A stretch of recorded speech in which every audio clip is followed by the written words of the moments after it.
Amén. Gloria a Dios.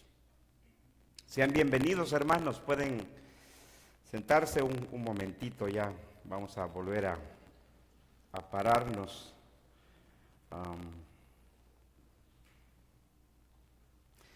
Pero como siempre, bienvenidos. Qué bendición de volver a estar juntos en este lugar donde el Señor tiene su casa, ¿verdad? Nosotros somos la casa de Dios, la iglesia somos la casa de Dios, y cuando la iglesia se reúne, el Señor está en medio de nosotros, amén.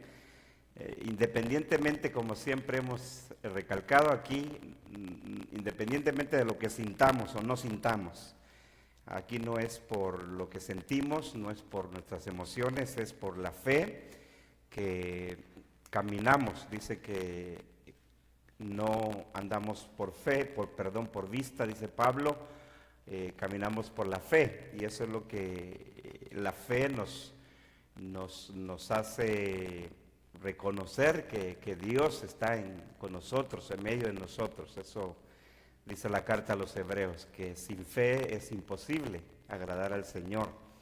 Así es que yo creo que ese es el problema de algunos de nosotros, y es nuestra falta de fe, o a veces no la hay.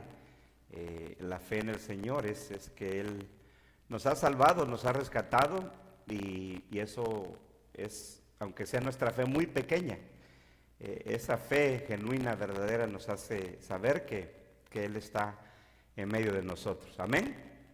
Entonces, bienvenidos a todos. Al final vamos a dar la bienvenida, pero vamos a tratar de empezar un poquito temprano el estudio, ya que también los hermanos tienen que contar al final las contribuciones, y siempre pensando en ellos, que les da hambre muy rápido. No es cierto, estoy bromeando. Vamos a ponernos de pie, porque no se dan un saludo. Desen un saludo, hermanos.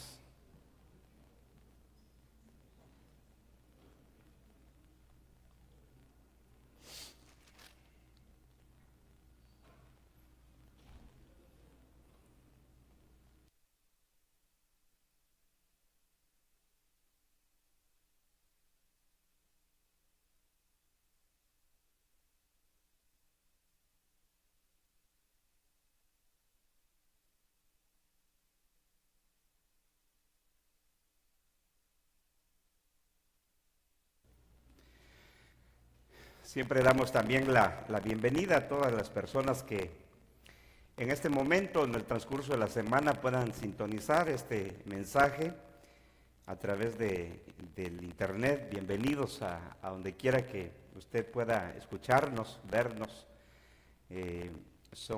Con esto del internet es un alcance muy importante, porque nosotros podemos revisar ahí a través de la página, y ahí puede uno darse cuenta de qué países, de qué ciudades se accesó a la cuenta a través de un celular, a través de una tableta, una computadora, y hay varios países de México, desde México aquí en los Estados Unidos, en Centroamérica, Sudamérica también, personas que han accesado a la cuenta.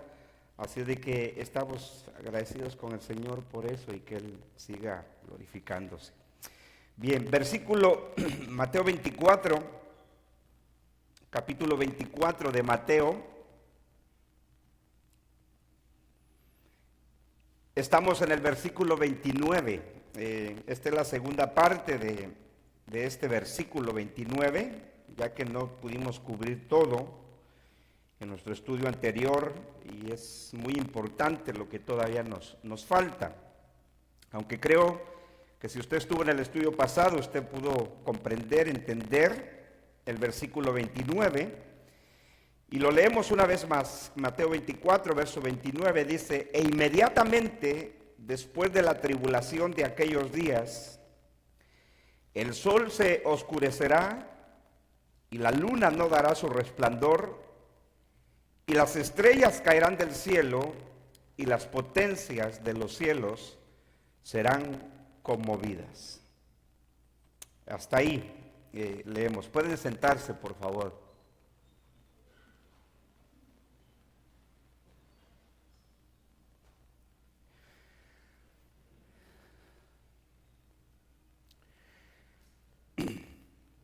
En este versículo 29 encontramos nosotros que nuestro Señor en este discurso del Monte de los Olivos, que es el discurso profético que el Señor enseñara a sus discípulos con respecto a lo que habría de acontecer en la generación que ellos estaban viviendo. Hemos dicho, hermanos, y no quiero tomar mucho tiempo en eso porque ya lo hemos mencionado varias veces, y es que la razón de este estudio principalmente es porque usted y yo debemos procurar en todo lo que esté a nuestro alcance, comprender, ya sea en este pasaje, en este tema de la escatología bíblica, poder comprender qué es lo que en realidad nuestro Señor quiso comunicar a través de su palabra.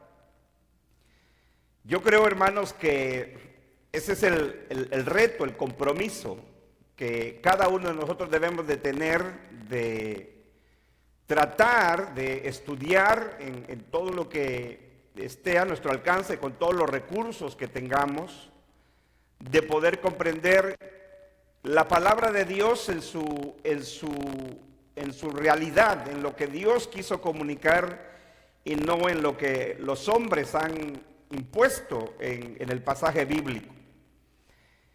Nosotros sabemos y todos los que profesamos fe en Cristo y compartimos la misma fe preciosa en el Señor, no importa la denominación a la que pertenezcamos, todos estamos de acuerdo en que este discurso del Monte de los Olivos es el discurso profético más importante de nuestro Señor Jesucristo. De hecho, aún los teólogos o los hermanos dispensacionalistas que tienen la postura futurista, ellos afirman que este pasaje del discurso del Monte de los Olivos es el discurso más importante, profético, y este discurso determina la mayoría de las profecías bíblicas del Nuevo Testamento. El punto es aquí que diferimos en el cumplimiento del tiempo. ¿Cuándo esto se cumplió?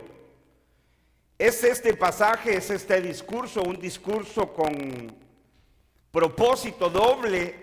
El Señor tenía la intención de que este discurso tendría un cumplimiento doble, es decir, como afirman nuestros hermanos, este discurso no solo hablaba del cumplimiento de la destrucción del templo, de la destrucción de Jerusalén, del juicio sobre Israel, pero también ellos dicen que el cumplimiento es doble porque también habla del fin del mundo, habla del fin de la era cristiana, como ellos afirman.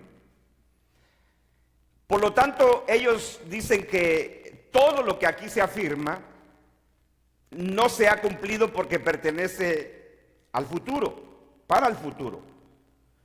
Han pasado ya 2000 años por lo menos desde que el Señor enseñó esto, y ellos ven que todavía no se ha cumplido, porque aunque ellos digan que parte del discurso ya se cumplió, pero parte no, sin embargo ellos siempre están volviendo al principio. Y por ejemplo, cuando decíamos, cuando los que tienen la postura del futuro, ellos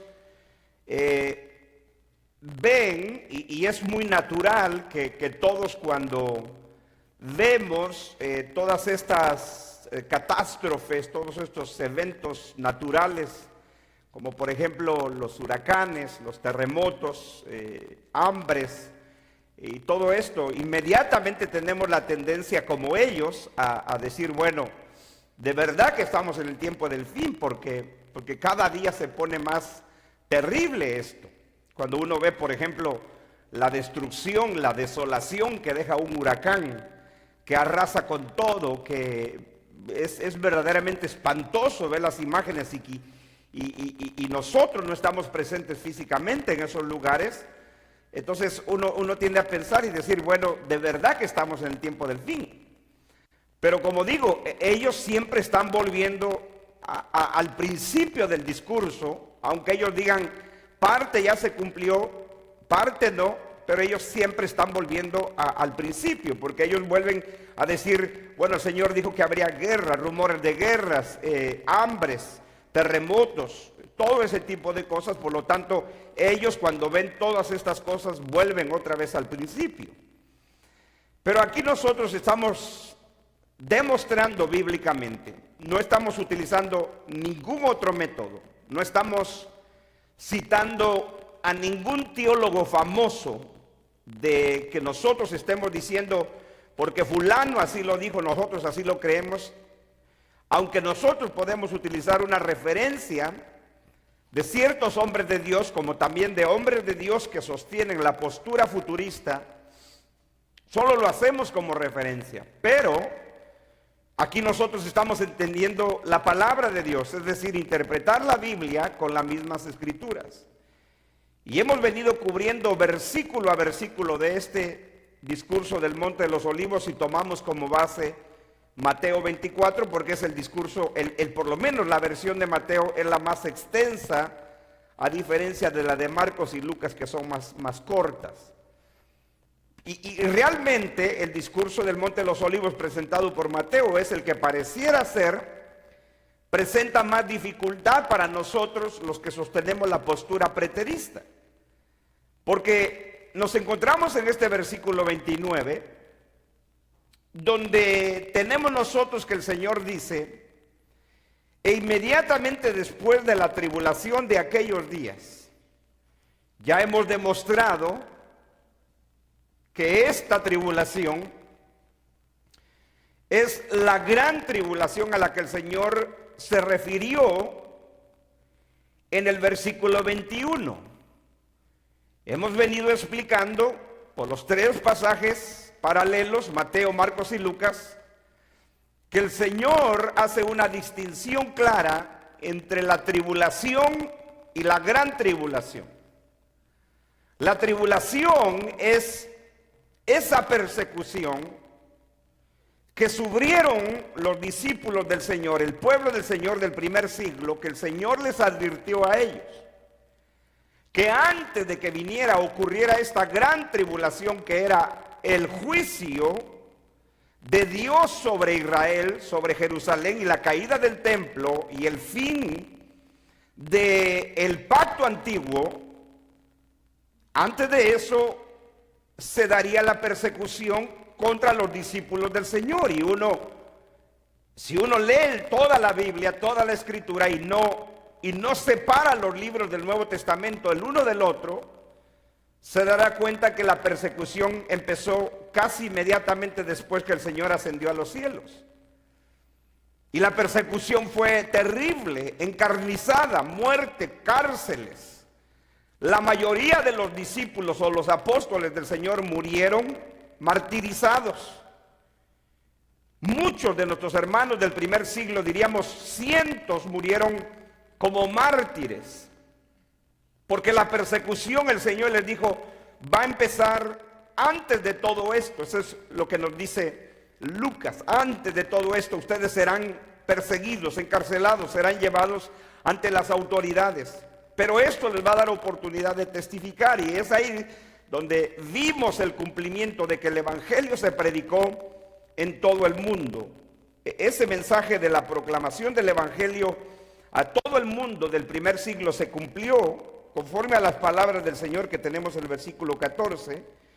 Lamentablemente no se pudo poner en la página ahí porque tuvimos un problema técnico, pero estamos tratando de subirlo. Ese es el único mensaje que no está ahí. Por lo tanto, quien quiere seguir este estudio debe de estudiarlo desde el principio, porque en el primer estudio de este pasaje o de este discurso vimos el fundamento, el contexto en el cual se da esta enseñanza o este discurso del Señor.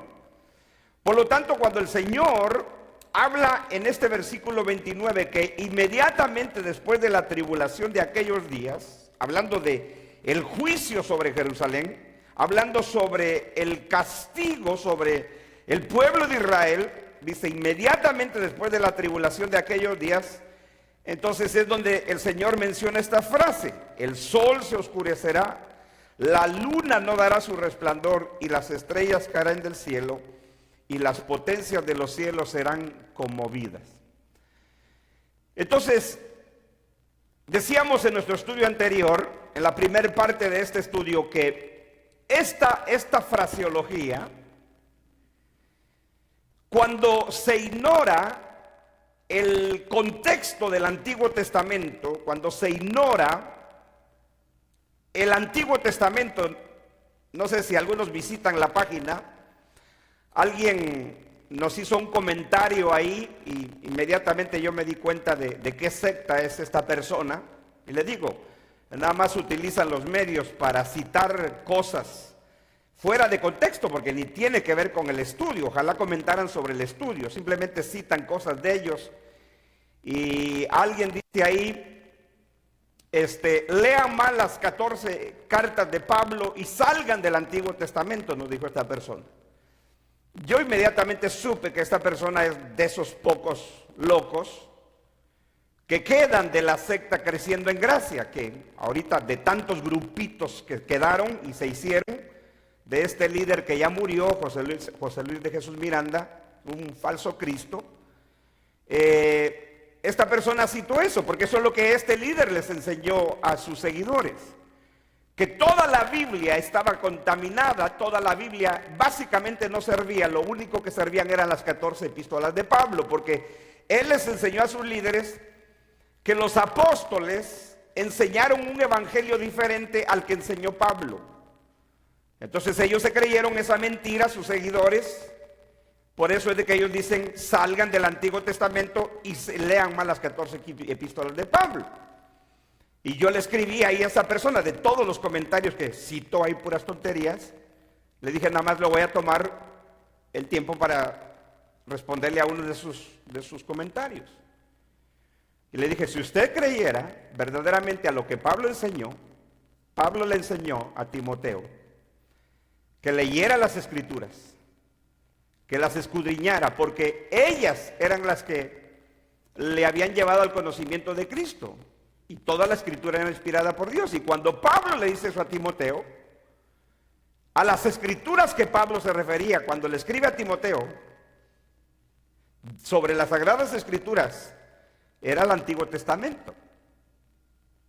Era una referencia a las Escrituras del Antiguo Testamento. Entonces cuando y yo le decía a esta persona, yo podría citarle docenas y quizás cientos de pasajes. Solo el libro de Apocalipsis tiene más de 400 referencias del Antiguo Testamento, entre versículos, citas, frases.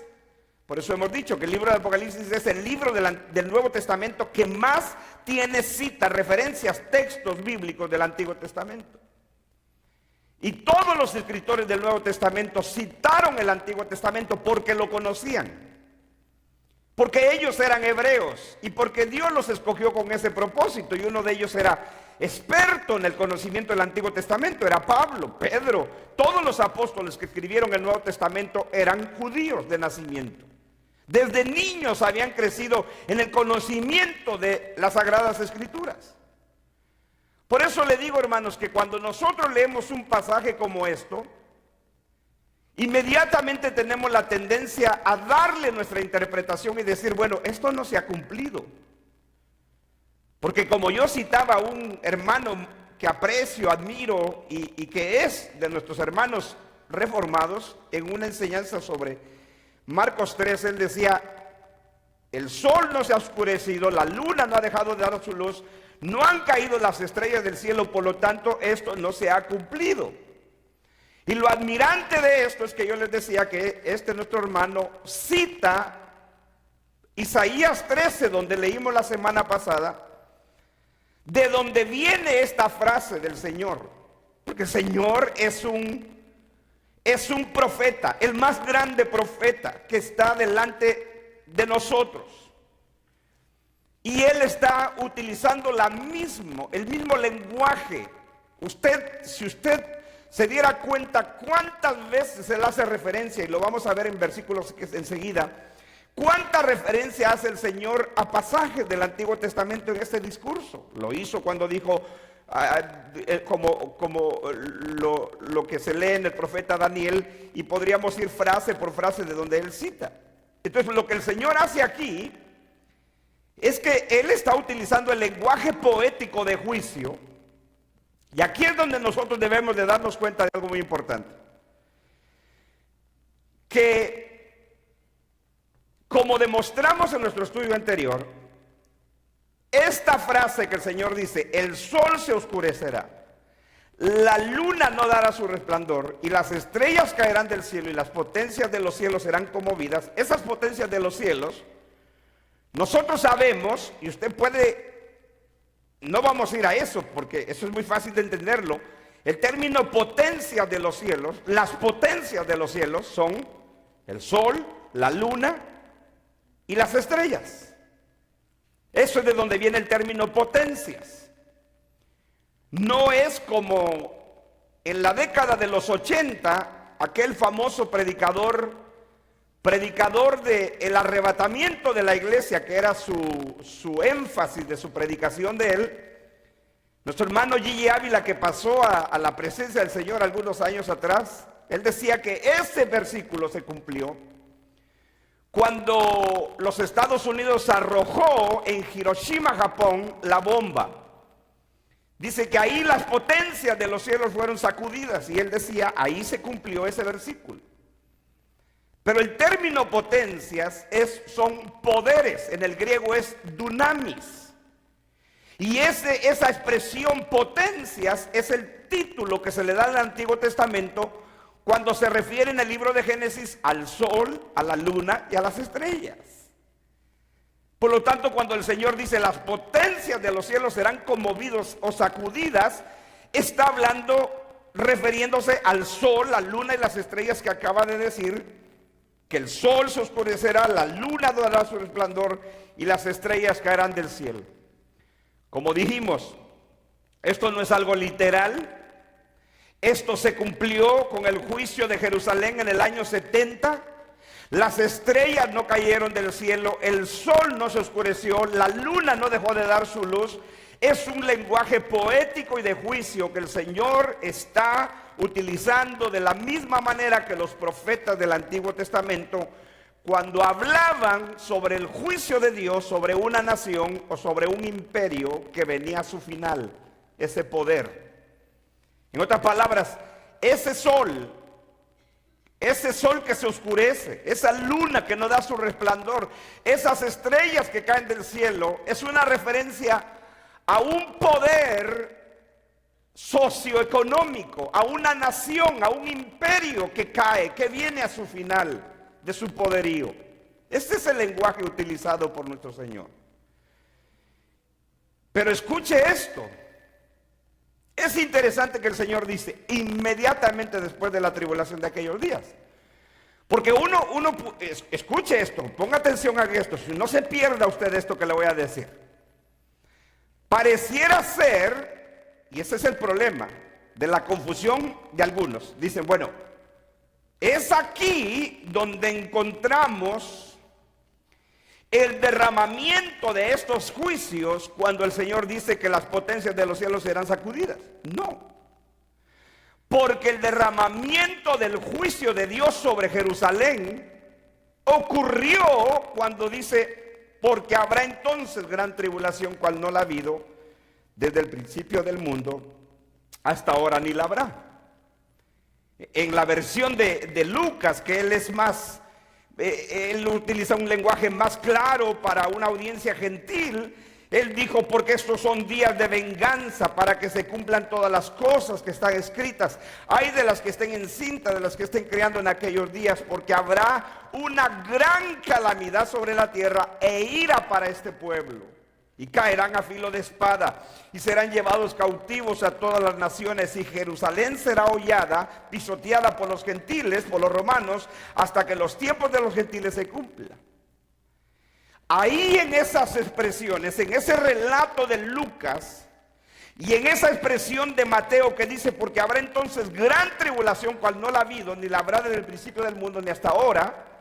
Ahí ocurrieron los juicios de destrucción sobre Jerusalén, muerte, masacre. El Señor dijo de los acontecimientos anteriores a ese sitio de los romanos contra Jerusalén. Pero cuando llegamos a esta frase del sol, la luna y las estrellas, pareciera ser que como que estamos retrocediendo, porque uno dice, bueno, ¿que no la destrucción fue en el momento del versículo 21 de Mateo, cuando dice habrá gran tribulación?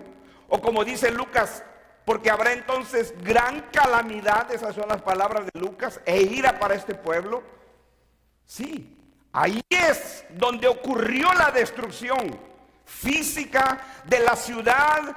Los muros fueron derribados. Estaba hablando con alguien y le decía que, por ejemplo, cuando el libro de Apocalipsis, que relata estos eventos en simbolismo magnífico, extraordinario, en el libro de Apocalipsis tenemos la referencia a que cayó del cielo, dice, granizo cayó del cielo, dice Apocalipsis en simbolismos, como del tamaño de un talento. Entonces, nosotros leemos esas frases y decimos, qué bárbaro. No sé en qué estado cayó unos granizos bien grandes, así como pelotas de béisbol hace algunos meses. Y un pastor, amigo mío, que conozco de años, él se encuentra en Chicago. En Chicago cayó el granizo. No sé si Chicago, pero en algún estado, se me pasa el estado. Y él en su página de Facebook puso fotos de cómo cayó granizo en su ciudad donde él está sirviendo ahí a Dios. Y abajo puso el texto de Apocalipsis, porque caerá del cielo granizo como del peso de un talento. Bueno, cuando tú lees eso, dices, es así como tomamos las cosas, literales. Pero el peso de un talento son alrededor de 100 libras. En peso actual, aquí pesamos las cosas en libras, ¿verdad? ¿Es eso literal? ¿Esperamos que caigan granizos del peso de 100 libras? Claro que no. Cuando tú lees a Josefo, cuando los romanos rodearon la ciudad de Jerusalén, y ellos querían penetrar la ciudad que estaba amurallada por aquellos muros. En ese tiempo antiguo, usted lo puede buscar en el libro de Josefo y otros libros de historia, los romanos construyeron unas cosas que se llamaban catacumbas. No catacumbas, era una especie como de máquinas hechas de madera. Pero, ¿cómo? Catapultas, gracias. Esa es la confusión de la palabra. Entonces ellos usaban esa clase de máquinas que ellos inventaron, construyeron, y dice Josefo que ellos arrojaron piedras como del peso de un talento, las pintaron de blanco los romanos, y con esas piedras enormes derribaron las murallas y derribaron el templo. Pero uno llega a Apocalipsis y uno dice, caerá granizo del cielo como del peso de un talento. Inmediatamente dice, qué bárbaro, esto va a estar terrible. ¿Sí? Ese es el problema con el simbolismo, porque el simbolismo son símbolos. Y si tú los tomas literales, tú vas a tener un conflicto serio de interpretación.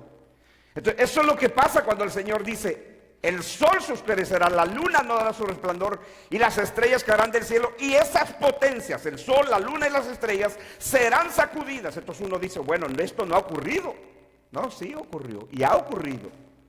Porque esto no es algo literal, este era el lenguaje que los profetas utilizaban en el Antiguo Testamento cuando Dios traía destrucción y juicio a una nación o a un imperio.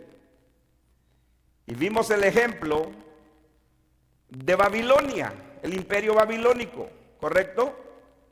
Lo vimos en el libro de Isaías capítulo 13, no vamos a volver ahí, leímos todo el contexto. Usted se dio cuenta que se refería a Babilonia y que a veces en el mismo texto, en el mismo pasaje se refería a toda la tierra. Voy a raer a sus pecadores de toda la tierra. Uno sabe que el contexto se está refiriendo a Babilonia. Vimos la caída de Edom en Isaías 34, verso 1 al 10. Ahora, hay otro ejemplo en el Antiguo Testamento, y hay otros más, pero por causa del tiempo vamos a limitarnos a uno más, porque ahora vamos a ver el mismo lenguaje, pero ahora en la caída de Jerusalén. Porque lo que está diciendo el Señor es que inmediatamente después de la tribulación de aquellos días, Jerusalén llegó a su final. Eso es lo que está diciendo con la terminología: el sol se oscurecerá, la luna no dará su luz y las estrellas caerán del cielo. La destrucción física de Jerusalén y del templo ocurrió con la frase: habrá entonces gran tribulación e ira para este pueblo, días de aflicción, como dice Lucas. Esa fue la destrucción física. Muerte, masacre de los judíos, más de 1 millón de judíos, más, dice Josefo, que alrededor de 2 millones de ellos fueron vendidos esclavos a las naciones del mundo, como lo predijo el Señor, y caerán a filo de espada y serán llevados cautivos a todas las naciones. Y Jerusalén será hollada por los gentiles hasta que los tiempos de los gentiles se cumpla. Lucas 21, verso 24. Por eso es de que Lucas, en su versión del discurso del Monte de los Olivos, él inmediatamente que habla de esa destrucción física, material, de Jerusalén, del templo, de muerte, de esclavitud a los judíos, él entonces dice en el versículo 25, y habrá señales en el sol. Él no dice que el sol se va a oscurecer. En la luna y en las estrellas, no dice que las estrellas se van a caer del cielo, sobre la tierra, y sobre la tierra angustia entre las naciones, perplejas a causa del rugido del mar y de las olas, desfalleciendo los hombres por el temor y la expectación de las cosas que vendrán sobre el mundo, porque las potencias de los cielos serán sacudidas. Pero note que los 3 escritores del Nuevo Testamento de este discurso, los 3 concuerdan de que este oscurecerse del sol, que la luna no dará su luz y las estrellas caen del cielo, Lucas simplemente, él hace énfasis en la situación de los hombres de aquella época. Y Lucas utiliza el lenguaje de los profetas del Antiguo Testamento también, cuando habla del fallecimiento, del temor y de la expectación de las cosas que vendrían sobre el mundo. Esa palabra mundo, ya demostramos, en el griego es oikumene, el imperio romano. Todo el imperio se admiró de la destrucción de Jerusalén. Y eso es lo que dice Apocalipsis. El libro de Apocalipsis dice que las naciones se sorprendieron cuando cayó la gran Babilonia. Pero ¿cuáles eran esas naciones? El imperio romano. El imperio romano. Desfalleciendo los hombres por el temor y la expectación de las cosas que vendrían sobre el mundo, porque las potencias de los cielos serán sacudidas, dice Lucas. Entonces, ¿qué significa entonces la frase inmediatamente después de la tribulación de aquellos días? Que después de la destrucción física del templo de Jerusalén y de los judíos, su nación venía a su final. Eso significa. Por eso es de que el Señor lo pone después. Lo de los eventos o de la caída de las estrellas, del oscurecimiento del sol y de la luna, lo pone después de la tribulación de aquellos días. ¿Por qué? Porque eso significaba que llegaba a su final la nación. Así como Dios le dijo: llegó tu final Babilonia, llegó tu final Edom, también a Jerusalén le estaba diciendo: ha llegado a tu final. Vamos a leer un ejemplo más del Antiguo Testamento, del juicio de Dios sobre una nación, utilizando este mismo lenguaje poético de juicio, donde Dios, los profetas utilizan el sol, la luna, los astros, los ejércitos del cielo para describir la destrucción de una nación. Habrá conmigo en Ezequiel. Ezequiel, seguramente algunos ya lo han leído. Ezequiel capítulo 32. Ezequiel 32.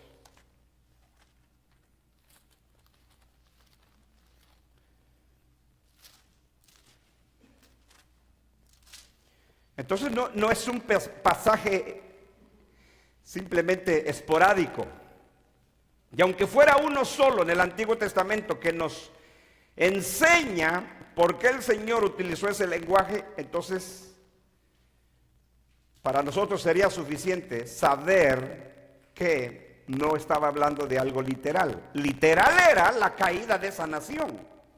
Eso es literal. Pero su caída está utilizando el lenguaje de la destrucción del mundo como si se estuviera cayendo el mundo en pedazos. ¿No es así? Pero no era literal en que las estrellas iban a caer del cielo, porque eso no ha ocurrido, hermanos. Aún cuando uno le dice a un hermano con la postura futurista, hermano, ¿usted cree que las estrellas se van a caer del cielo? Ellos dicen, pues bueno, no lo sé, porque los científicos dicen que si una estrella cae en la Tierra, en este globo terráqueo donde vivimos, nos hace polvo. Entonces ni ellos saben, pero como dicen, bueno, para Dios no hay nada imposible. De acuerdo, para Él no hay nada imposible.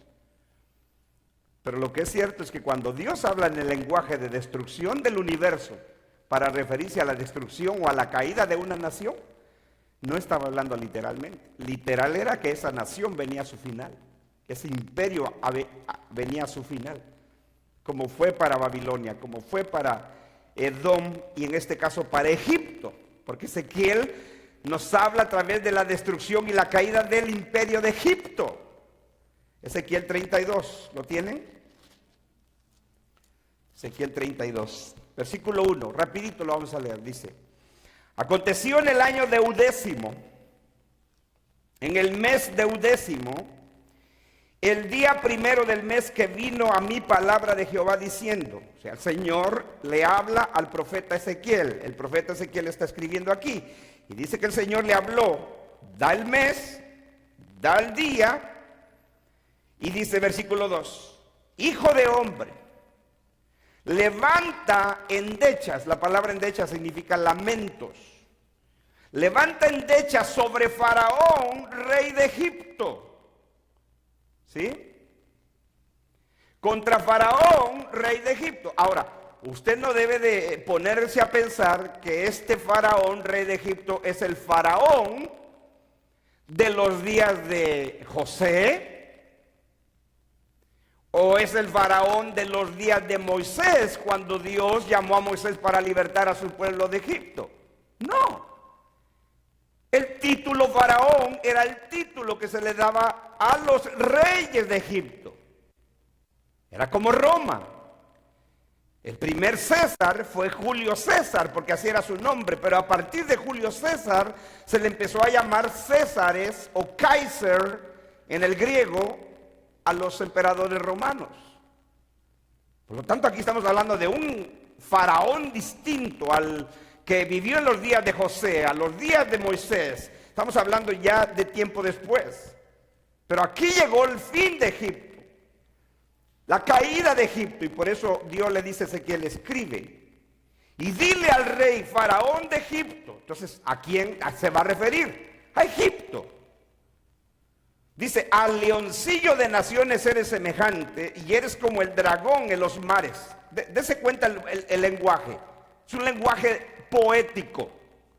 Dios lo está comparando como un león, como un dragón de mar. Dice, pues secabas tus ríos, enturbiabas las aguas con tus pies. Dice, hollabas sus riberas. Versículo 3, así ha dicho Jehová el Señor, yo extenderé sobre ti. ¿Sobre quién? ¿Quién es esa persona? Ti. ¿Quién es el sujeto ahí del que se está refiriendo Dios? Faraón, rey de Egipto. Eso es leer la Biblia en su contexto. Así ha dicho Jehová el Señor: yo extenderé sobre ti mi red con reunión de muchos pueblos. O sea, Dios le está diciendo en un lenguaje poético. La red se utilizaba para pescar o para cazar a una presa, y Dios está utilizando ese lenguaje. Yo voy a traer naciones sobre ti, pueblos, muchos pueblos, y esa red eran esos pueblos, dice, y te harán subir con mi red. O sea, vas a caer presa de mí, dice Dios. Dice, y te dejaré en tierra, te echaré sobre la faz del campo, y haré posar sobre ti todas las aves del cielo. ¿Se recuerda cuando el Señor dijo en Mateo 24, en el discurso del Monte de los Olivos: donde esté el cuerpo muerto, ahí se juntarán los buitres, dice Lucas, en Lucas 17. Mateo dice, ahí se juntarán las águilas. Aquí está el mismo lenguaje. Nada nuevo. El Señor no estaba enseñando nada nuevo. Dice, haré posar sobre ti las aves del cielo y saciaré de ti.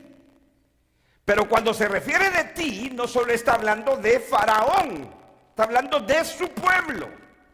Pero él es el representante de su pueblo, ¿no es así? Dice, y saciaré de ti las aves de los cielos, y saciaré de ti las fieras de toda la tierra, los animales salvajes. Verso 5, pondré tus carnes sobre los montes y llenaré los valles de tus cadáveres. Versículo 6, y regaré de tu sangre, mire lo dramático, regaré de tu sangre la tierra donde nadas, hasta los montes y los arroyos se llenarán de ti, o sea, de tu sangre, de tus cuerpos. Entonces, cuando usted lee un libro simbólico que habla de juicio, de destrucción, como Apocalipsis, donde dice que la sangre corrió como un río, este es el lenguaje, mi hermano. Ese es el lenguaje. Ahora, verso 6, y regaré de tu sangre la tierra donde nadas, hasta los montes y los arroyos se llenarán de ti. Verso 7, y cuando te haya extinguido, esa palabra subrayala en su Biblia, extinguido. ¿Cuándo se utiliza el término extinguir?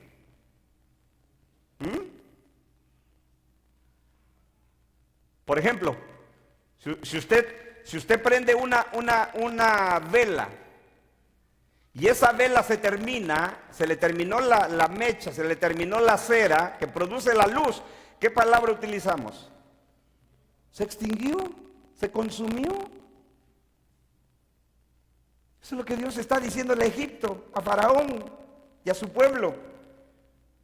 Cuando te hayas extinguido, tu imperio, ese imperio que el Señor lo describe como semejante a león y dragón de los mares, que controlaba, dominaba naciones, llegó a su final, dice Dios.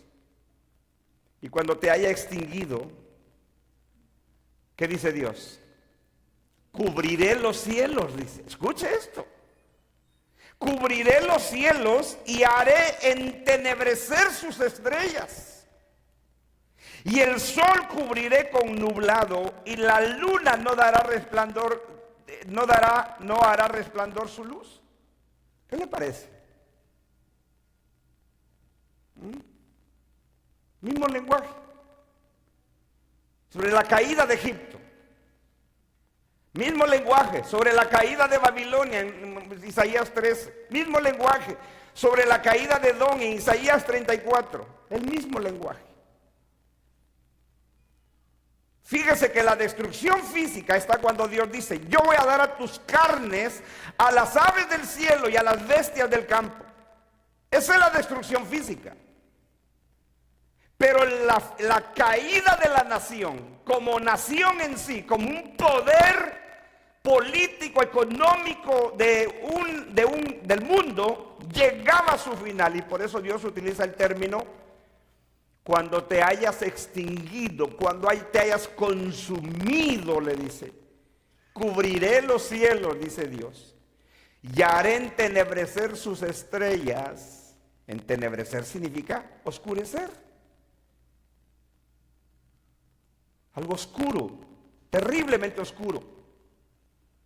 Por eso la NBI dice, cuando te hayas consumido haré que el cielo se oscurezca y se apaguen las estrellas, cubriré el sol con una nube y no brillará más la luna.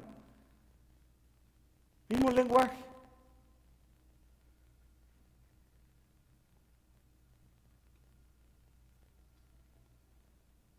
¿Cómo nuestros hermanos futuristas no pueden entender esto?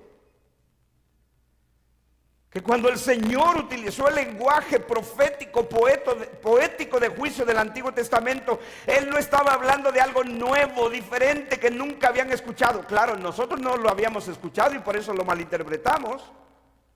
Porque como he dicho, viendo partidos de fútbol, viendo peleas de boxeo, ya le van a hacer la segunda y la tercera parte para que usted no se aburra. Sí, porque fue empate, ¿no? Todo está planeado para que usted siga gastando y ellos se hagan más ricos. ¿Verdad? Claro que sí. Va a haber segunda, tercera parte, no hacen cuarta porque ya sería una burla muy descarada, pero la tercera se la pasa a la gente. La trilogía, dice. Bárbaro, no la perdemos. Así no se puede entender la Biblia. Cuando a mí lo que me emociona son otras cosas en lugar de la palabra de Dios, así yo no puedo entenderlo. Y todavía me atrevo a citar textos y decir, no, es que aquí dice tal cosa. No, usted no puede hacer eso.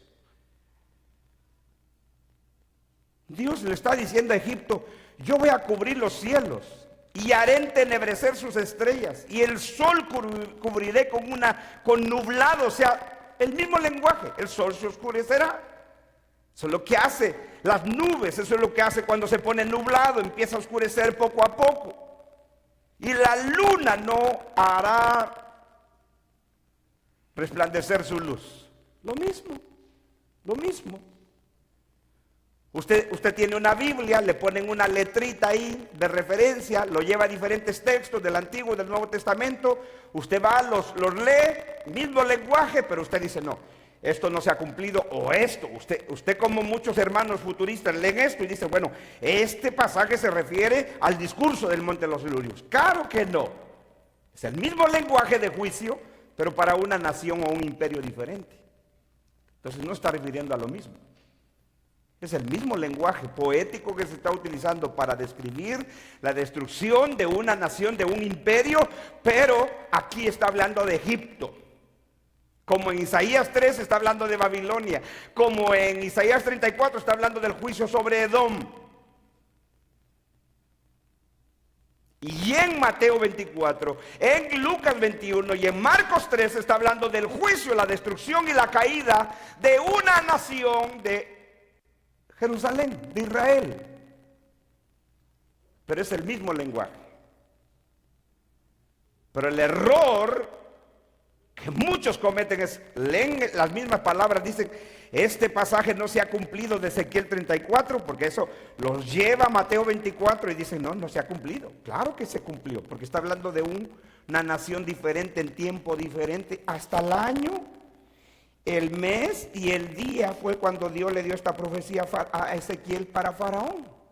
¿Por qué tendemos a decir esto no se ha cumplido? Porque es lo mismo que dice Mateo 24. No, es el mismo lenguaje de juicio, pero está hablando de naciones distintas. ¿De acuerdo?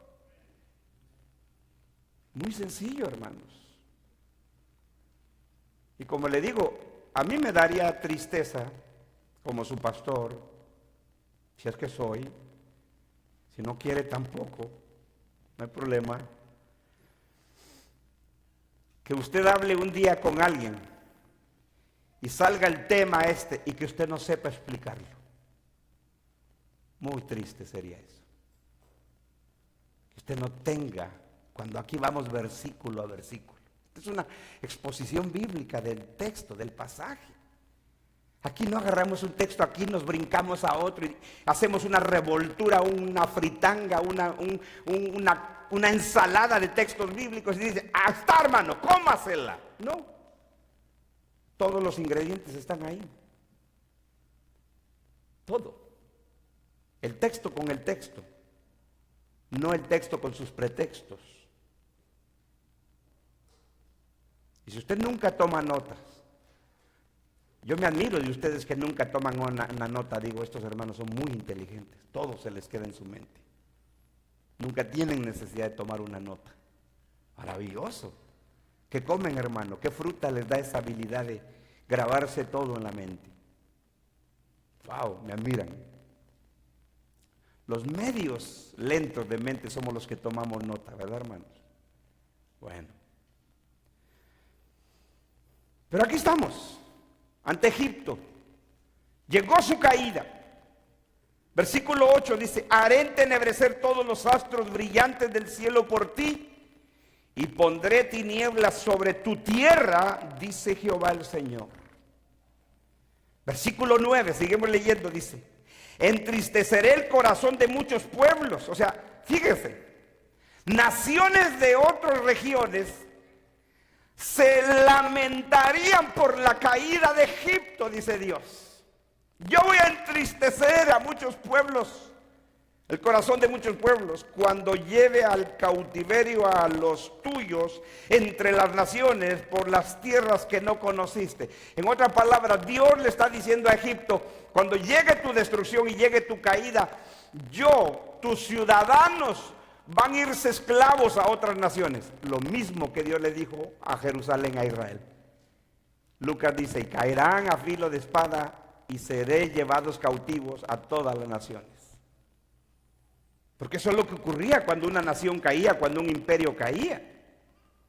No solo era una destrucción, una desolación física, material de la ciudad, del país, del imperio, muerte, sangre por todas partes, masacre por todos lados, pero también era que los que quedaban eran llevados cautivos a otras naciones.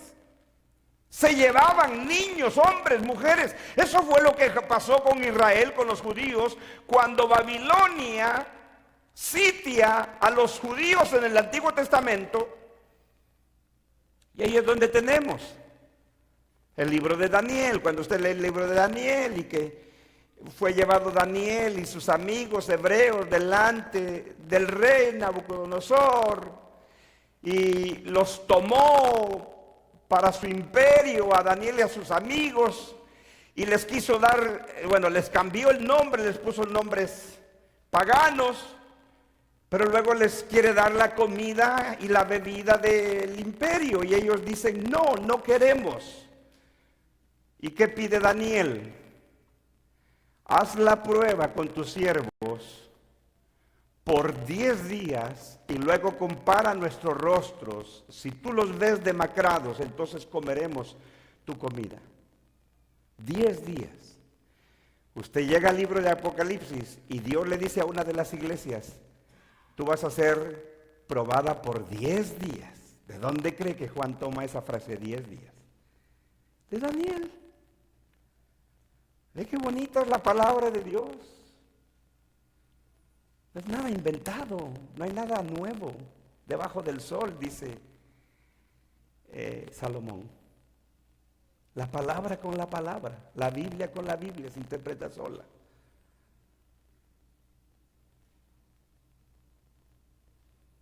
Entonces, Dios dice, van a ser llevados los tuyos entre las naciones por las tierras que no conociste. Verso 10, y dejaré atónitos por ti a muchos pueblos, y sus reyes tendrán horror grande a causa de ti, cuando haga resplandecer mi espada delante de sus rostros, o sea, de su pueblo de Faraón, y todos se sobresaltarán en sus ánimos a cada momento en el día de tu caída, en el día de tu caída. Verso 11. Porque así ha dicho Jehová el Señor, la espada del rey de Babilonia vendrá sobre ti. ¿A quién usó Dios para destruir a los egipcios? A los babilonios. ¿A quién usó Dios para destruir a Jerusalén en los días de Cristo y de los apóstoles? A los romanos. Versículo 12. Con espadas de fuertes haré caer tu pueblo, y todos ellos serán los poderosos de las naciones y destruirán la soberbia de Egipto. ¿Le queda duda que está hablando de Egipto? Eso sería realmente leer la Biblia como usted nunca leería ni una revista de chistes, hermano. ¿Se recuerda usted cuando usted leía Mimín Pingüín? Los hermanos se acuerdan. Anda, ¿cómo? No me acuerdo en mi niñez cómo la gente no se perdía una revista nueva de Mimín Pingüín. Yo digo, si así leían Mimín Pingüín, sacándola de su contexto. No, hasta revistas de chistes, usted las lee bien, porque ¿de quién está hablando aquí? Se pregunta usted. Pero cuando lee la Biblia, resulta que se le olvida ese principio de lectura, que es lea las cosas en su contexto. Eso es todo.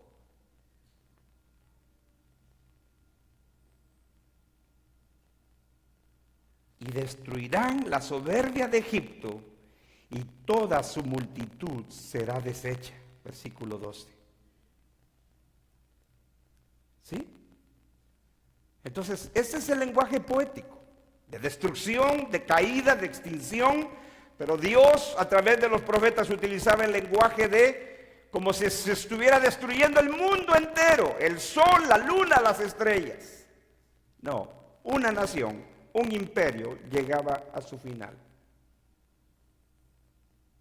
Su época terminaba.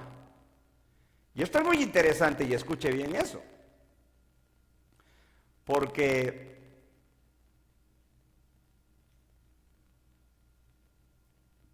se ha ocurrido en muchas partes del mundo. Naciones han dejado de existir.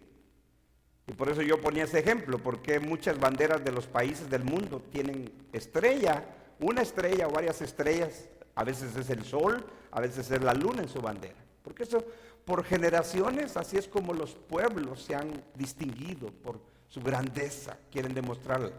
Hasta un equipo de deportes, cuando gana un título, un campeonato, le agregan una estrella a su escudo. ¿Se da cuenta? Pero literalmente tienen una estrella. No. En la camisa de la América ya no tenemos dónde poner estrella, porque tenemos muchas. ¿Cómo le hacemos?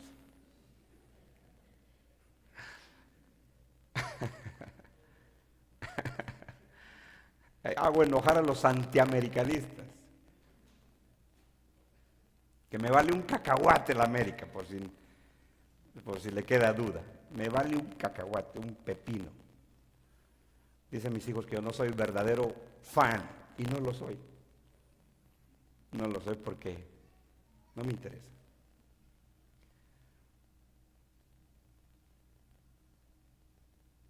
Claro, cuando yo era niño, perdía mi equipo y yo lloraba. Sí, yo me ponía a llorar, eso era fanatismo. ¿No? Le ganaron las Chivas. Yo andaba deprimido varios días. ¿No? Pero eso pasa. Cosas de niños. Bien, ahora, entendiendo el lenguaje del Antiguo Testamento, ejemplos de la caída de naciones, imperios. Ahora, vamos a volver a nuestro pasaje, porque estamos hablando de la caída de Israel, de Jerusalén, del templo, que es el discurso del Monte de los Olivos. Y lo tenemos aquí en Mateo 24, lo tenemos en Mateo 24, verso 29, lo tenemos en Marcos 13, verso 24 y 25, y lo tenemos en Lucas capítulo 21, verso 25, 26. No tenemos que leerlos porque los estamos comparando otra vez. Mismo lenguaje. El Señor está hablando inmediatamente después de la tribulación de aquellos días. Después de la destrucción física de Jerusalén, de Israel, del pueblo judío, el sol se oscurecerá, la luna no dará su luz, las estrellas caerán del cielo, dice el Señor. Entonces, ¿qué es eso? El fin, la era de la nación de Israel como pueblo del pacto. El reino de Dios fue quitado de ellos, el Señor lo dijo en las parábolas de juicio, y fue dado a otro pueblo que sí produzca el fruto. Los gentiles, los salvos, la iglesia. Por eso es de que, escuche bien esto, cuando ocurrió la caída de Jerusalén en el año 70, que se cumplieron las palabras del Señor que ocurriría en esa generación, a partir de ahí, el evangelio corrió hacia todo el mundo, porque esa fue la promesa de Dios a través de los profetas. Ahora yo quiero que estudiemos un pasaje que para ustedes que les gusta leer la Biblia, no lo han entendido y yo sé que causa conflicto, pero ahora lo van a entender. O si ya lo entendió, magnífico, porque no es nada nuevo. Vaya al libro de los Hechos, capítulo 2 conmigo.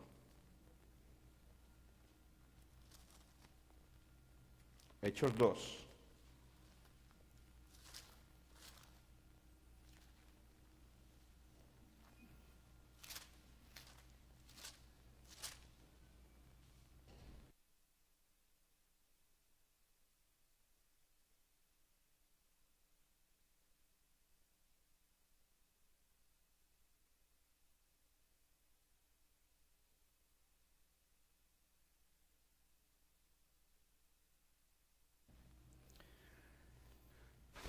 ¿Cuál es el contexto de Hechos 2? ¿Qué ocurrió en Hechos 2? ¿Cuál es el evento magnífico que ocurrió aquí? El derramamiento del Espíritu Santo sobre los creyentes del primer siglo. Eran alrededor de 120 de ellos, nos lo dice aquí Lucas, que es el que nos relata el libro de los Hechos. Cuando ellos son llenos del Espíritu Santo, el Señor a propósito lo hace en una fiesta de los judíos. ¿Cuál era esa fiesta? Pentecostés. Es de ahí donde toman su título estas congregaciones que se llaman iglesias pentecostales, Pentecostés, porque según ellos le ponen énfasis a los dones espirituales. Pero Pentecostés era la fiesta, una fiesta de los judíos que se celebraba después de la Pascua. Más o menos pasaban 50 días, por eso se llama Pente de 50. Entonces, ¿qué ocurre esto? Que entonces cuando los discípulos reciben la llenura del Espíritu Santo, empiezan a hablar en lenguas humanas. ¿Es así o no es así? Porque Dios trae, dice que los judíos de las naciones llegaban a Jerusalén a celebrar la fiesta de Pentecostés. Entonces el Señor utiliza, porque era el cumplimiento de las fiestas del Antiguo Testamento. Todo era perfecto, un plan perfecto de Dios. Es que Dios no improvisa nada, mi hermano. Dios es perfecto en lo que hace. Y entonces, cuando los discípulos son llenos del Espíritu Santo, empiezan a adorar y a alabar al Señor en idiomas de esos judíos que habían vivido en naciones, pero que habían aprendido otro lenguaje. Los oyen hablando las maravillas de Dios, dice Lucas, en el idioma de ellos. Entonces eran idiomas de aquella época. Y entonces la reacción inmediata de los judíos o de la gente de aquella época con los discípulos fue que estaban borrachos. Y es ahí donde Pedro toma la palabra. Y dice el versículo 14, un poquito del contexto, 14. Entonces Pedro, poniéndose en pie con los 11, alzó la voz y les habló diciendo: varones judíos y todos los que habitáis en Jerusalén, esto os sea notorio y oíd mis palabras.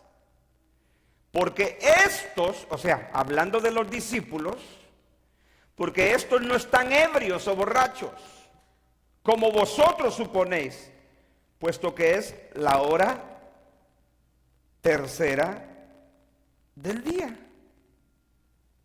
Más o menos como las 9 de la mañana. ¿Quién empieza a tomar en la mañana?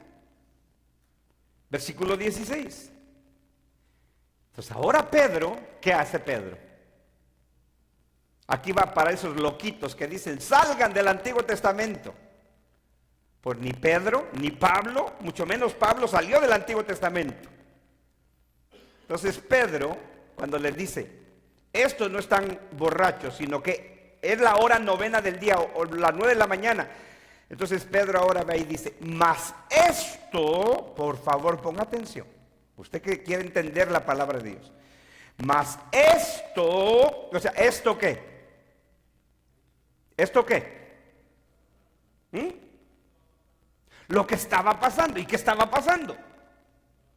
Los discípulos estaban siendo llenos del Espíritu Santo, hablando las maravillas de Dios. ¿Y qué dice Pedro? No están borrachos como ustedes suponen, mas esto es lo dicho por el profeta Joel. Y empieza a citar de memoria a Joel. Verso 17, aquí empieza la cita de Joel, dice, y en los postreros días. Ustedes han oído mucho eso de que la gente dice, es que estamos en los últimos días. Es que le digo que la gente nada más habla. Los últimos días ya ocurrían en el primer siglo. Dice, y en los postreros días, o sea, mire cómo leen este texto nuestros hermanos futuristas, porque nuestros hermanos futuristas dicen que este texto ni se cumplió, dicen algún sector de ellos, no se ha cumplido, que lo único que Pedro hace, y mire cómo le cambian, porque cuando tú inventas algo en la Biblia, tienes que torcer el significado de las palabras. Y entonces ellos, en lugar de leer las palabras de Lucas que dice, o de Pedro, que es el que habla y dice, mas esto es lo dicho. Nuestros hermanos futuristas lo leen así, escuche bien, dicen ellos, mas esto se parece a lo dicho por Joel, se parece. Así lo leen ellos. En otras palabras, ellos dicen que esto ni se ha cumplido. Algunos dicen que no se ha cumplido lo que citó, la profecía de Joel que está citando Pedro, ni se ha cumplido, que ellos esperan que se cumpla en el futuro, porque ellos esperan un gran derramamiento del Espíritu Santo y la evangelización más grande del mundo va a ocurrir en la gran tribulación, dicen nuestros hermanos futuristas. Por eso algunos de ellos dicen, esto no se ha cumplido. Ellos leen este pasaje y dicen, esto es lo que se parece a lo que dijo Joel. No, dice Pedro, esto es lo dicho. Aquí no dice se parece a lo dicho por Joel, esto es lo que dijo Joel. Bueno, hay otros futuristas que dicen que se cumplió parcialmente lo dicho de Joel. Y dicen que lo único que se cumplió fue lo que Joel dijo sobre el derramamiento del Espíritu Santo, pero no se cumplió a partir del versículo 19. Algunos dicen que se cumplió el versículo 17 y 18, pero no se cumplió el 19, 20 y 21. Escuche esto, verso 17. Aquí empieza la cita de Joel, verso 17. En los postreros días, dice Dios, derramaré de mi espíritu sobre toda carne, y vuestros hijos y vuestras hijas profetizarán, vuestros jóvenes verán visiones, y vuestros ancianos soñarán sueños. Y de cierto sobre mis siervos y sobre mis siervas en aquellos días, ¿cuáles días?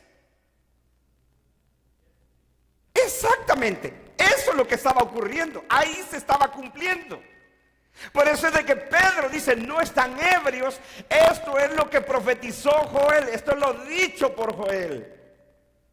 Estaban ocurriendo delante de sus ojos. Es como cuando el Señor, en Lucas, nos relata Lucas en su evangelio, que el Señor va a la sinagoga, toma y le dan el rollo del libro y le dan al profeta Isaías, y él empieza a leer: el Espíritu del Señor está sobre mí por cuanto me ha ungido. Empieza a leer el pasaje delante de los asistentes de la sinagoga, y el Señor le dice: esto se ha cumplido delante de sus ojos. Yo soy ese que el profeta dice: el Espíritu del Señor está sobre mí. Eso es lo mismo que está haciendo Pedro. Lo que ustedes ven, le dice a los judíos, no es otra cosa que lo que dijo Joel, no lo que se parece a lo dicho por Joel, como dicen los futuristas. Entonces, algunos futuristas dicen que no se ha cumplido nada de la profecía de Joel. Otro sector dice que se cumplió en el versículo 17 y 18, que es el derramamiento del Espíritu del día de Pentecostés. Pero lo que no se ha cumplido, dicen ellos, es el versículo 19 y 20 y 21. ¿Por qué? Porque no han caído las estrellas del cielo, no se ha oscurecido el sol, no se ha oscurecido la luna. Versículo 19. La misma profecía que Joel profetizó y que dijo que junto con el derramamiento del Espíritu Santo sobre el pueblo de Dios, también esa profecía cumplía. El versículo 19, 20 y 21 dice: y daré prodigios arriba en el cielo y señales abajo en la tierra, sangre y fuego y vapor de humo. El sol se convertirá en tinieblas. Otra vez la cita de los profetas. El sol se convertirá en tinieblas y la luna en sangre, antes que venga el día del Señor grande y manifiesto. Y escucha este versículo 21, no lo pierda de vista: y todo aquel que invocar el nombre del Señor será salvo.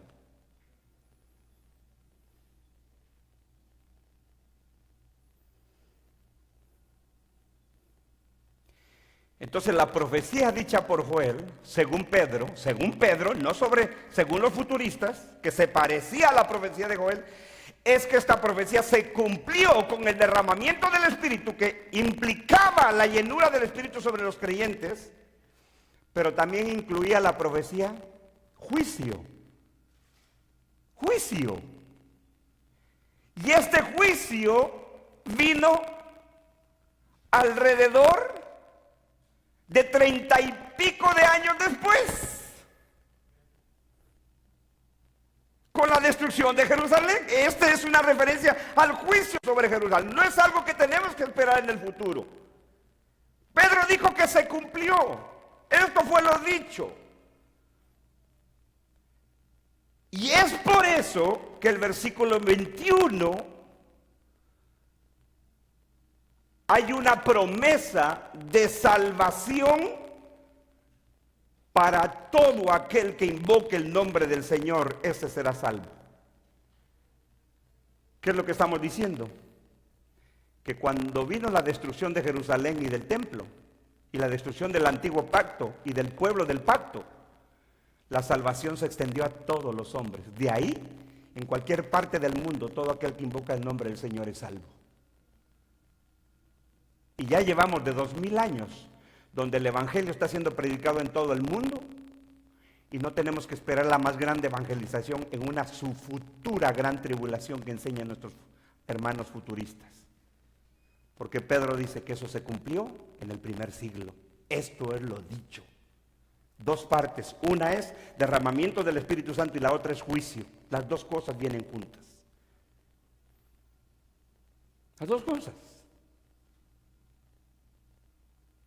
Entonces, por eso le digo, hay hermanos dispensacionalistas que dicen: este pasaje no se cumplió porque es algo parecido a lo que dijo Joel. No, es lo dicho por Joel.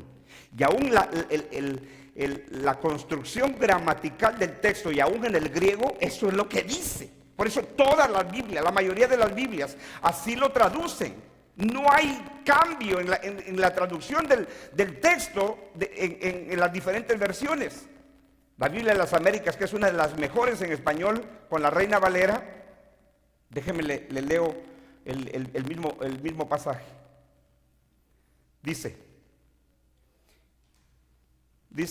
entonces Pedro, poniéndose en pie con los 11, alzó la voz y declaró: varones judíos y todos los que vivís en Jerusalén, sea esto vuestro conocimiento y prestar atención a mis palabras, porque estos no están borrachos como vosotros suponéis, pues apenas es la hora tercera del día, sino que esto es lo que fue dicho por medio del profeta Joel.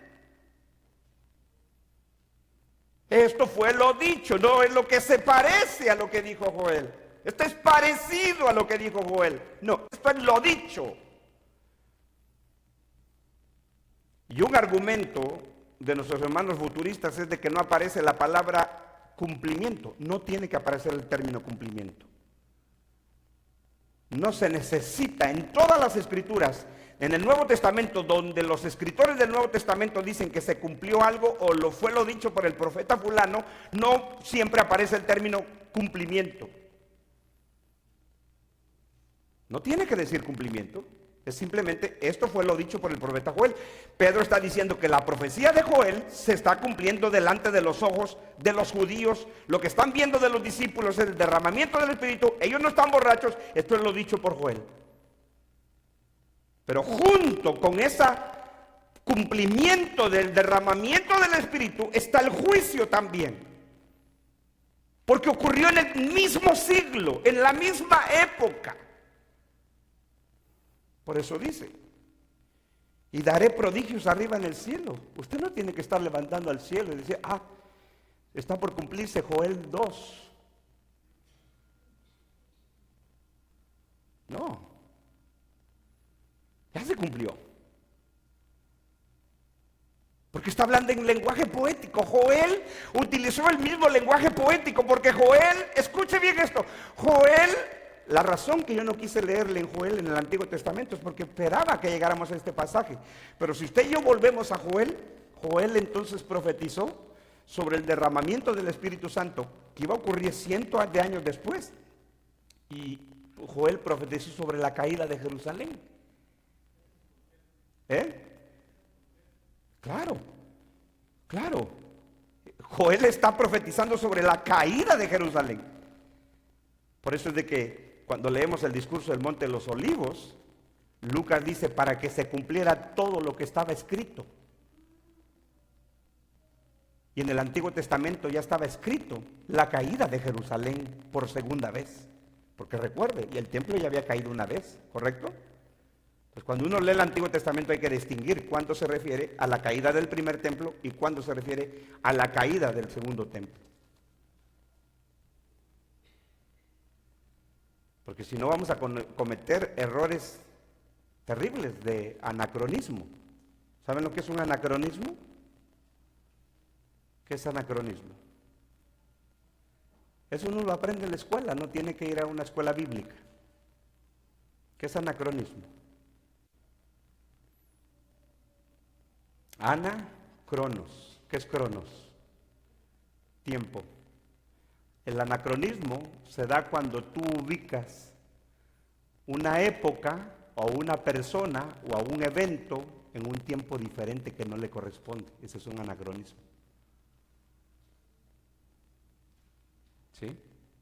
Es como si yo dijera, el presidente Barack Obama de los Estados Unidos vivió en el año 1850. Ese es un anacronismo, porque estoy ubicando a una persona en un año, en un tiempo distinto que no le corresponde. Lo mismo hacemos, ¿sabes?, con la Biblia. Ubicamos eventos, personas, en tiempos distintos que no les pertenecen.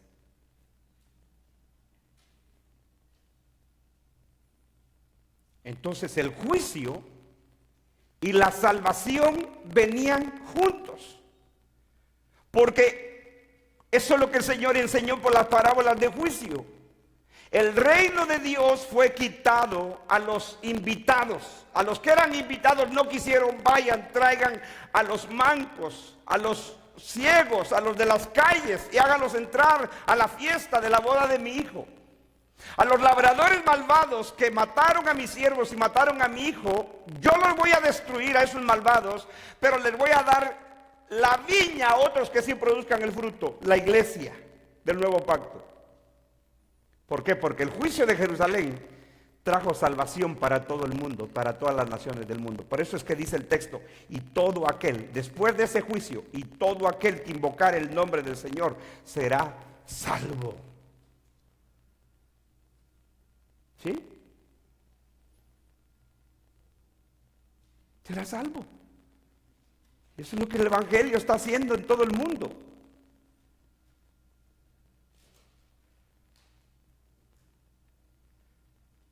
El endurecimiento del pueblo del pacto fue la oportunidad de los gentiles, dice Pablo en Romanos 11.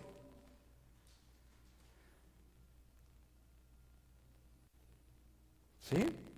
¿Cuántos habían leído este pasaje? Y usted dice, ¿qué rayos está hablando aquí? Pues ahora lo ha comprendido. Que esa profecía se cumplió en el primer siglo. Esa profecía contenía dos aspectos. Una, salvación, bendición, y la otra parte de la profecía contenía juicio. Juicio para una nación rebelde, un pueblo apóstata, criminal, asesino de profetas y del Hijo de Dios, y bendición sobre el pueblo verdadero de Dios, y salvación para todo aquel que quiere invocar el nombre del Señor. Este será salvo. ¿Sí? Por eso le digo, la versión que usted lea de la Biblia dice, esto es lo dicho. No, esto se parece. Eso es lo triste. Cuando uno tiene que torcer un texto para que encaje con mi sistema, le cambio el significado a las palabras. Eso es lo que hacen con la generación a la que el Señor dijo que cumpliría todo esto. No, es que el Señor estaba diciendo la generación que viera todas estas cosas. No, esta generación. Era muy sencillo para el Señor decir en el discurso del Monte de los Olivos, aquella generación que le toque vivir esto, ellos serán la última generación, la generación terminal. Nunca el Señor utilizó el término generación o esta generación. Siempre que el Señor en los evangelios nos relatan que el Señor decía, por ejemplo, esta generación perversa y maligna demanda señal, se refería a los que estaban vivos en ese momento. Estaba hablando de 2000, 3000 años después. Y por eso es de que Pedro continúa, y escuche esto, versículo 22. Varones israelitas, oíd estas palabras: Jesús Nazareno, varón aprobado por Dios entre vosotros, con las maravillas, prodigios y señales que Dios hizo entre vosotros por medio de él, como vosotros mismos sabéis, a este entregado por el determinado consejo y anticipado conocimiento de Dios, prendisteis y matándoles por medio de manos de inicuos, crucificándole. Ahora, avance un poquito por causa del tiempo, no es una exposición de hechos. Pero avance un poquito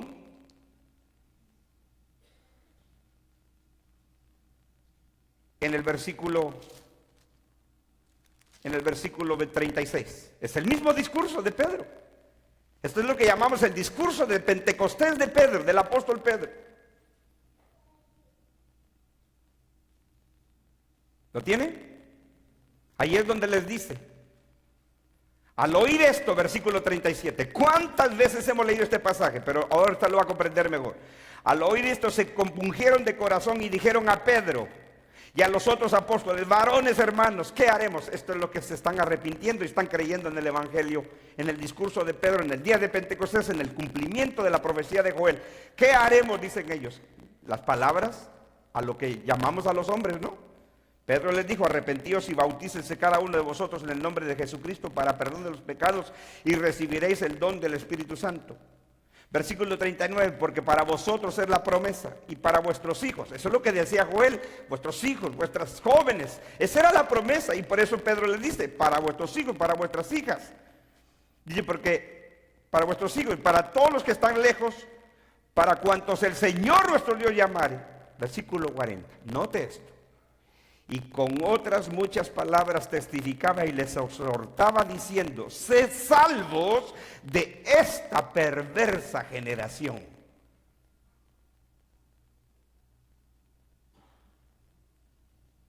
¿De qué generación los llamaba Pedro a ser salvos? ¿De 2000 o 3000 años después de ellos? No, de esta perversa generación. Porque esa perversa generación estaba a punto dentro de unas décadas a llegar a su final, a recibir esto. El sol se convertirá en tinieblas, haré prodigios en el cielo. Eso, por eso él dice, sean salvos de esta perversa generación. Otra vez, esa es la generación a la que el Señor habló. Eso es lo triste de nuestra hermenéutica muchas veces, que leemos un libro y lo aislamos del resto del Nuevo Testamento.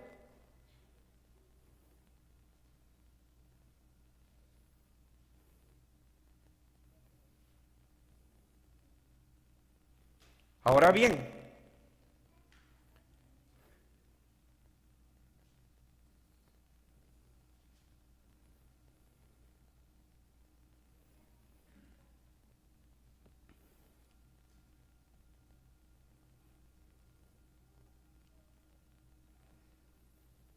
ahora vaya a Apocalipsis conmigo.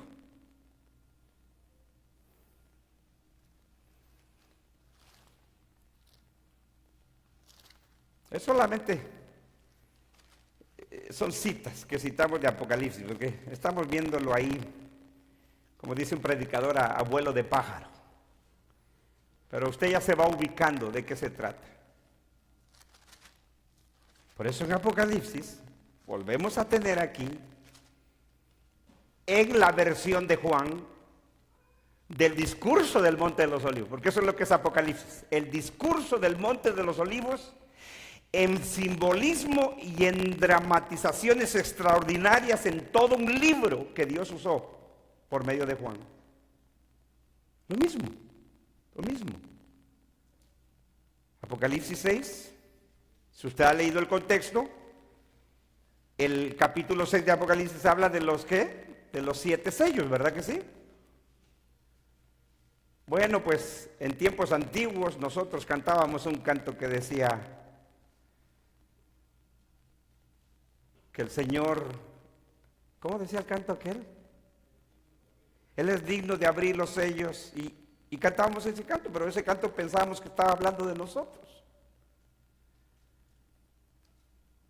La apertura de 7 sellos son los sellos de juicio, no sobre el mundo en el futuro, en la gran tribulación, porque nuestros hermanos futuristas dicen que en el Apocalipsis la tribulación empieza en el capítulo 5 y termina en el capítulo 19. Y el argumento de ellos es de que en el capítulo 2 y 3 se menciona la palabra iglesia, pero después del capítulo 4, dicen ellos, no vuelve a aparecer el término iglesia. Por lo tanto, ellos asumen que la iglesia fue raptada. E inclusive cuando el capítulo 4 inicia, el Señor le dice a Juan, sube acá, y ellos dicen que ese es el arrebatamiento de la iglesia. ¿Cómo tú puedes inventar algo así? Y por eso dice que a partir del capítulo 4 ya no aparece el término iglesia. No aparece el término iglesia porque en el capítulo 2 y 3 se está hablando de 7 iglesias locales de Asia. Y cuando ya no vuelve a aparecer el término iglesia en Apocalipsis después del capítulo 4, no significa que la iglesia desapareció, porque la iglesia no va a ir a ningún lado. Lo que significa es de que Apocalipsis utiliza otros términos para referirse al pueblo de Dios, como los santos. Ahí está la iglesia. La iglesia no fue a ningún lado. Pero Apocalipsis está refiriéndose a los mismos eventos que describe el discurso del Monte de los Olivos, el juicio sobre Jerusalén, sobre la Gran Babilonia. Entonces el capítulo 6 habla de los 7 sellos. Versículo 6, 9, dice, ahora note que después del 5.º sello, ¿qué sello sigue? El 6.º. Dice, este hermano tampoco se burle. No. Dice, cuando se abrió el 5.º sello, verso 9, Apocalipsis 6, Vi bajo el altar las almas de los que habían sido muertos por causa de la palabra de Dios y por el testimonio que tenían. ¿Quiénes son esos? Los mártires que murieron por causa de su fe en el primer siglo. Esas son las almas que ve Juan en el altar del Señor en el cielo. Verso 10. Y ¿qué piden estas almas? ¿Qué le dicen al Señor? Y clamaban a gran voz diciendo: ¿hasta cuándo, Señor santo y verdadero, no juzgas y vengas nuestra sangre en los que moran en la tierra? Esa palabra tierra no está hablando del mundo entero, la tierra de Israel otra vez.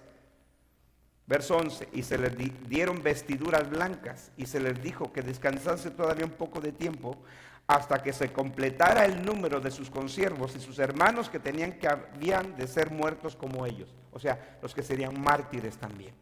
¿Sí? Esas son las grandes persecuciones. Los mártires del primer siglo, estos están en la presencia de Dios, dice Juan, pidiéndole al Señor venganza. Ellos piden venganza de aquellos que les dieron muerte. Y de eso se trata el libro de Apocalipsis, del juicio sobre esos asesinos, de estos mártires. Pues inmediatamente, verso 12 dice: miré cuando abrió el sexto sello, y he aquí, hubo un gran terremoto, y el sol se puso negro como tela de silicio, o sea, como alguien que está en luto, negro. Y la luna se volvió toda como sangre, y las estrellas del cielo cayeron sobre la tierra, no sobre el mundo, sobre la tierra. Dice, y como la higuera deja caer sus higos cuando es sacudida por un fuerte viento. Otra vez, la misma fraseología del Antiguo Testamento. Pero ahora, ¿de quién está hablando? Del juicio sobre Jerusalén. Y es interesante que después el capítulo 7 habla de los 144,000 sellados. ¿Y quiénes son esos? Son los creyentes judíos salvos en ese periodo antes de la caída de Jerusalén. Ese es el remanente que iba a ser salvo por gracia. Pero en números está simbolizado como la totalidad del pueblo completo, judío, creyente en el Evangelio. Eso viene después de el juicio, donde el sol se oscurece, la luna no da su sol. Es donde el Evangelio corre, no solo por todo Israel, sino por todo el mundo. Y por eso es de que ahí tenemos nosotros, en el capítulo 7 tenemos la salvación, el sello de los 144,000 que representan los cristianos judíos del primer siglo, y luego esa multitud que no podía contarse, que es los salvos de la promesa de Joel del Señor, que dijo: y todo aquel que invoque el nombre del Señor será salvo. Maravilloso.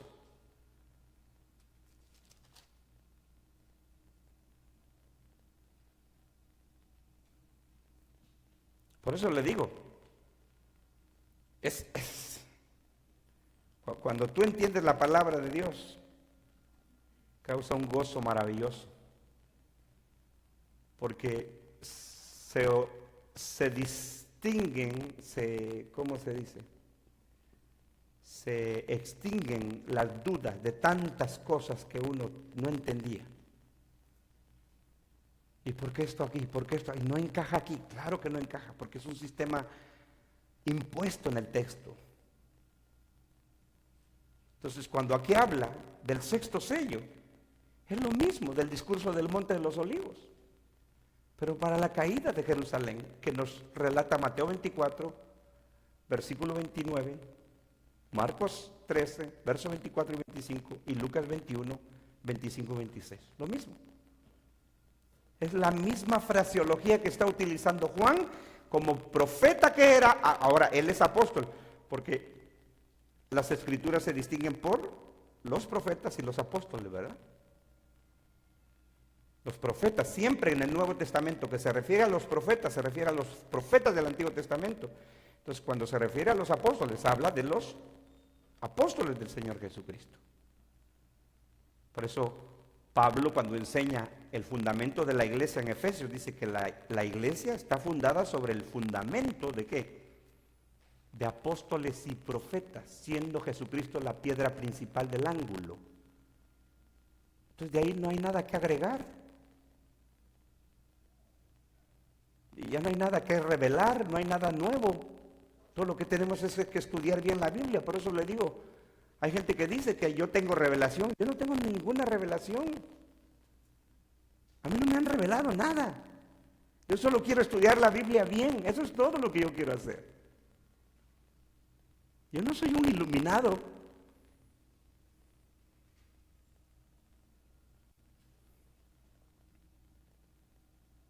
Sería tonto de mi parte decir eso.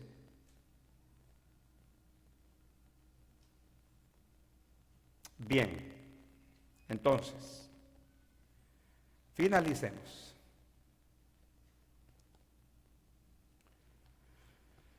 Vaya al capítulo 14, Apocalipsis.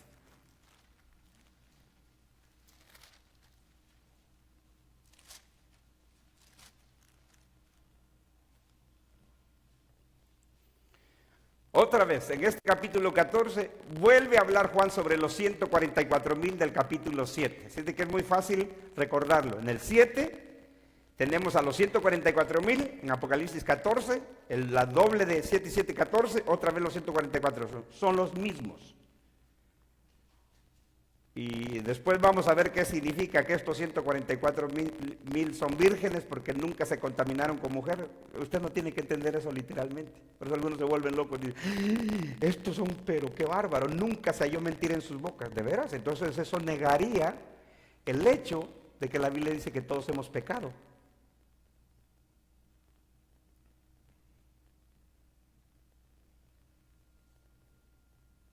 Entonces en este capítulo 144 están otra vez los 144,000, pero aquí está lo siguiente, versículo 8.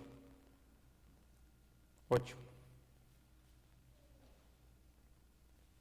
Dice, otro ángel le siguió diciendo, he aquí, dice, no, perdón, diciendo, ha caído,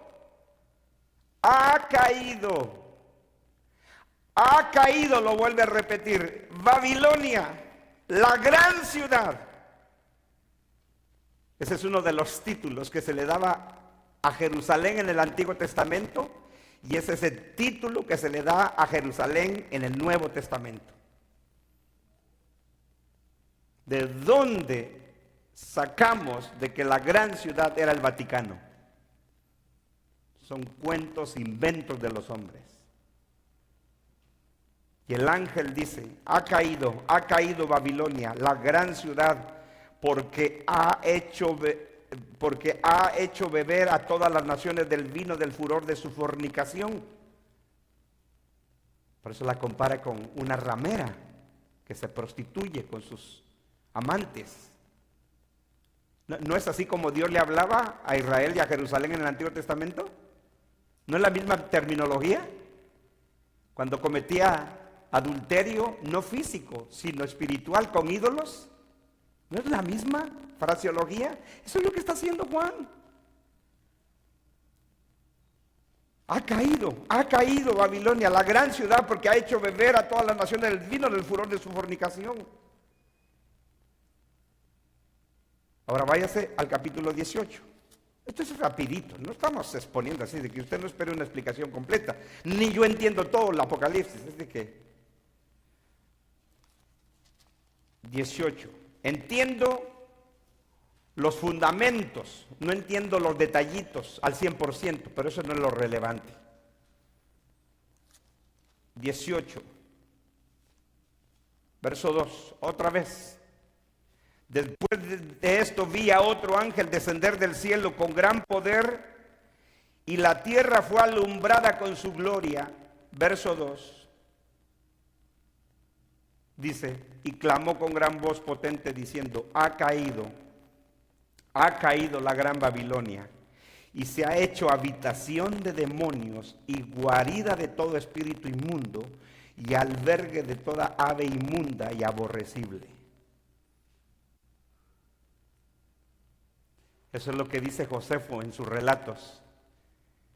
que Jerusalén quedó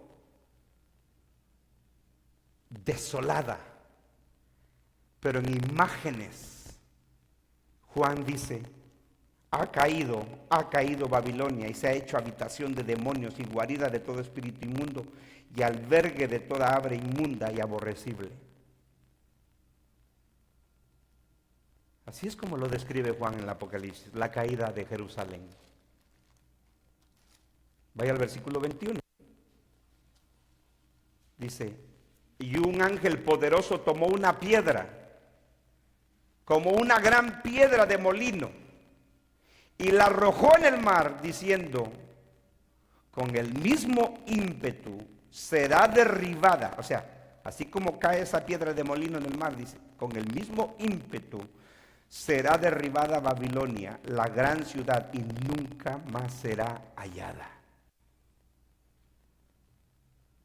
Ahí está. No entramos en los detalles porque no es el estudio de Apocalipsis, pero ahí está. El término cayó Babilonia. Y es la caída de Jerusalén. Esa es la Babilonia de Apocalipsis. Y se lo demuestro con todo el libro de Apocalipsis. No necesito ir a otro libro, pero todo lo que está haciendo Juan es utilizar. Por eso le digo, el libro de Apocalipsis es el libro que tiene más de 400 referencias al Antiguo Testamento. Es el libro más hebreo de todo el Nuevo Testamento. Increíble. Más de 400 referencias. Ni el libro de Hebreos tiene eso. Citas, textos, frases. Lo mismo. Entonces, cuando el Señor en el discurso del Monte de los Olivos terminamos, decimos: pero inmediatamente después de la tribulación de esos días, el sol se oscurecerá, la luna no dará su luz, las estrellas caerán del cielo y las potencias de los cielos serán conmovidas.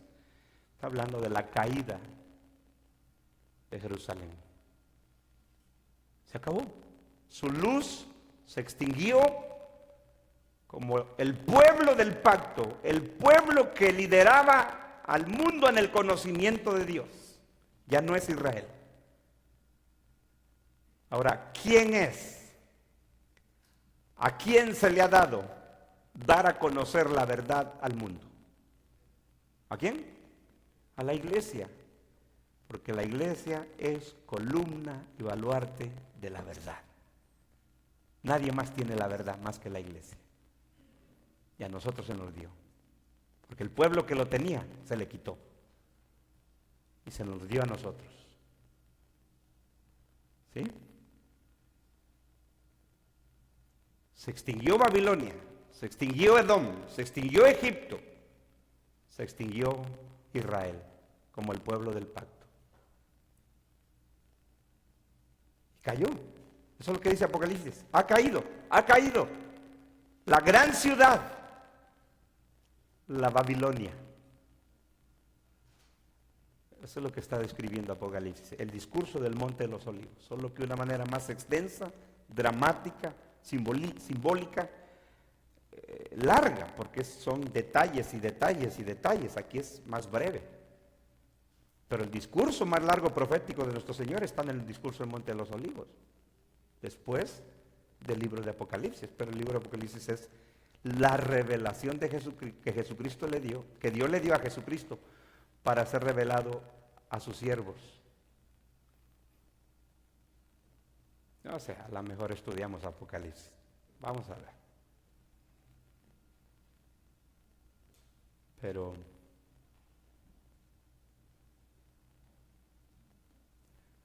entonces, próxima vez vamos a ver el versículo 30. Oremos, hermano.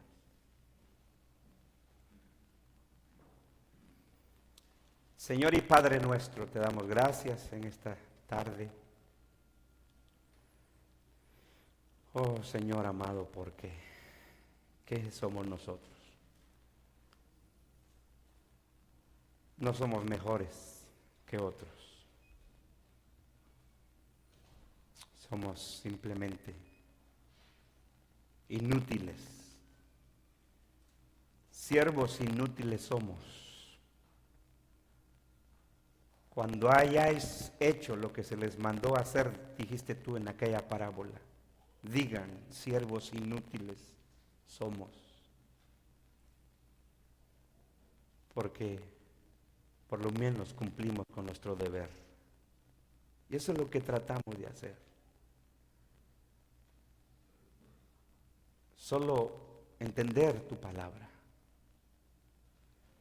Como Daniel, que leía al profeta Jeremías, porque él quería entender. ¿Por qué?